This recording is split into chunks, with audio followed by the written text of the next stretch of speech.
एक पुरसुकून तालाब में जो एक पुरसुकून घास के मैदान के अंदर गहरा घिरा हुआ था, नम नाम का एक छोटा सा कछुआ रहता था। टमी तालाब के दूसरे कछुओं की तरह नहीं था। वो इन सब में सबसे छोटा था और उसका खोल उनकी तरह चमकदार नहीं था। लेकिन टीमी में जिस चीज की कमी थी, उसने बहादुरी और अज़्म के साथ इसको पूरा किया। एक दिन तालाब में हंगामा खड़ा हो गया। पानी कांप रहा था और दूसरे कछुए खौफ के मारे अपने खोलों में पीछे हट रहे थे। मगर टीमी खौफजदा नहीं था। इसने अपने खौल से बाहर झांक कर देखा कि क्या हो रहा है। तालाब की गहराइयों से एक खौफनाक साया करीब आ रहा था। एक बहुत बड़ा छलकता हुआ कछुआ जिसे पहले किसी ने नहीं देखा था।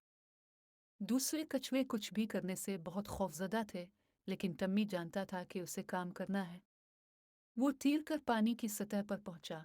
उसके छोटे छोटे फुलिपुर्स उसे पूरी ताकत से आगे बढ़ा रहे थे।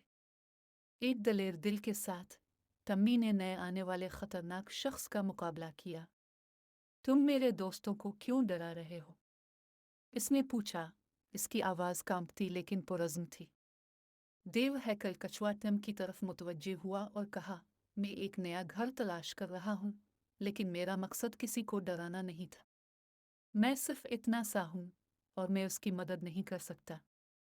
टम्मी ने एक लम्हे के लिए सोचा और फिर बोला, अगर तुम किसी को तकलीफ न देने का वादा करते हो तो तुम हमारे तालाब में रह सकते हो, लेकिन तुम्हें वादा करना चाहिए कि मेहरबान होकर कोई मुसीबत नहीं आएगी। देव हैकल कछुआ राजी हो गया। राहत मिली कि उसे नए घर की तलाश जारी रखने की जरूरत नहीं है। वक्त गुजरने के साथ साथ वो और टम्मी दोस्त बन गए। दूसरे कछुओं को जल्द ही एहसास हो गया कि बड़ा कछुआ नरम मिजाज और दोस्ताना है, और उन्होंने इसे अपने तालाब के खानदान में कबूल कर लिया। टम्मी की बहादुरी और मेहरबानी ने न सिर्फ इस दिन इसको बचाया था, बल्कि सबको एक अहम सबक भी सिखाया था कि दूसरों को उनकी ज़ाहिरी शक्ल से नहीं परखना चाहिए। इस वक्त से तालाब एक पुरअमन और खुशगवार जगह है, इस बहादुर छोटे कछुए की वजह जो सही के लिए खड़ा हुआ था। और इस तरह नम का लेजेंड, बहादुर छोटा कछुआ, दूर दूर तक फैल गया और हर एक को याद दिलाता है कि हम में से छोटा भी जब बड़ा दिल रखता है तो दुनिया में बड़ा फर्क पैदा कर सकता है।